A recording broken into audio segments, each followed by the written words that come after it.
question blocks have been in almost every Mario game from the beginning, whether it be supplying Mario with a mushroom or giving someone a blue shell in Mario Kart. These blocks are an essential part to any Mario game. But what if you were to actually play as a question block? Now I don't mean you play the whole game as Mario with a block power-up, like the cannon block from 3D World, but I mean as an actual question block. Would this even be possible? That's what I'll be covering in today's video, as I made a full game where this actually happens. I'll discuss exactly how this crazy idea came to be, and all the steps I took to execute it, including planning it out and programming it. I should also mention I gave myself a time limit of 1 week to make this, so yeah, there's that. With all that out of the way, let's dive right into making a Mario game where you play as a question block. So firstly, I had to plan out how exactly I would make a block playable, which some of you may think is quite difficult, but really it was quite the opposite for me. In regular Mario games, I'd say Mario has 3 separate states, being Small Mario, Big Mario, and a powered up Mario. Essentially, this tied into the concept of a block really well, so here's what I came up with. In place of Mario's small state, you start off as a hit block. You know, like when Mario hits the block. Then, once you grab a mushroom, you become a question block, essentially becoming unhit. I thought this fit perfectly as you quite literally are powering up since Mario technically powered down the block. And finally, I had to decide what the special power-up would be for the block. I thought of a few including a cannon flower which would turn you into a cannon, a gold flower which, like in New Super Mario Bros. 2, would turn enemies into gold and coins, and finally, the one that I actually went with, the P-Wing. Now, I know that might sound boring if you know what the P-Wing just does to Mario, but hear me out. What if the P-Wing gave the block the ability to hover for a few seconds? We see in mainline Mario games that blocks can have wings, so this was perfect. So yeah, in order, you go from a hit block, to a question block, and finally to a winged block. With that planned out, I really did not have to plan much else like I do for my other games. Since this game is just like a classic Mario platformer, I'll just have to recreate a lot of Mario-like mechanics like jumping, making enemies move around, and basically everything that Mario does. With all that decided, it was time to actually begin programming the game. Alright, so let's discuss how I actually made the game.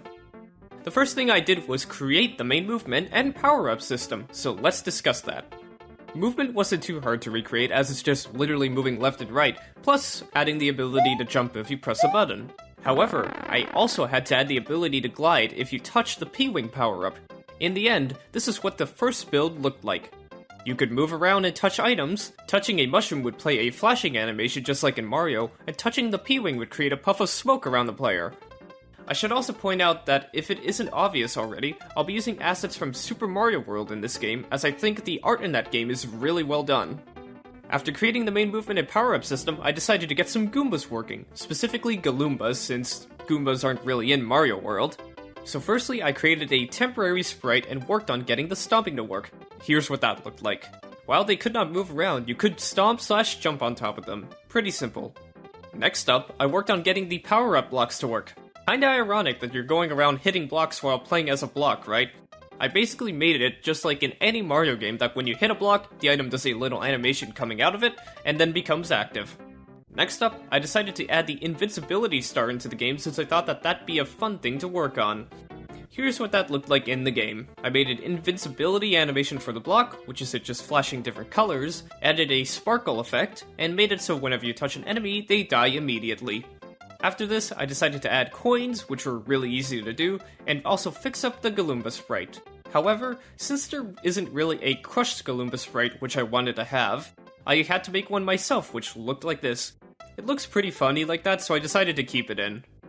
Next up, I decided it was time to simply go all out when making different enemies, so in no particular order, here are all of the enemy types that I added in.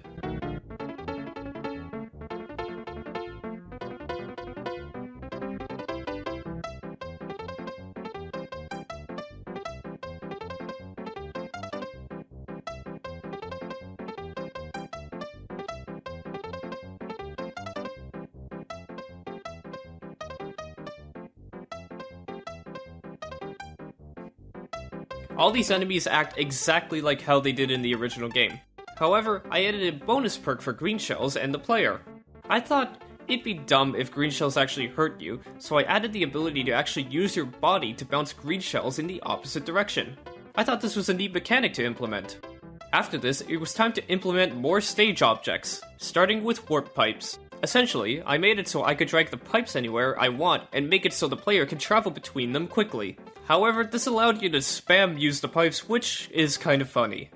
Next up, I added some jump-through platforms. What this means is that you can only land on the platform from the top. This came in the form of the mushroom platforms and a bridge. At the same time, I added some larger coins, being the 10 coin, 30 coin, and 50 coin. These would be placed throughout the stages, and touching them would of course give you the value listed on them. Now, what would be the benefit to collecting these coins? I decided it would be an upgrade system. Let me explain. Collecting 100 coins would upgrade the player. As a hit block, you'd be upgraded into a question block. If you're already a question block, you'll get some wings. And if you already have wings, you'll become invincible. I thought this was a nice replacement for getting a 1-up, since I believe having a live system would be dumb and unnecessary for this type of game.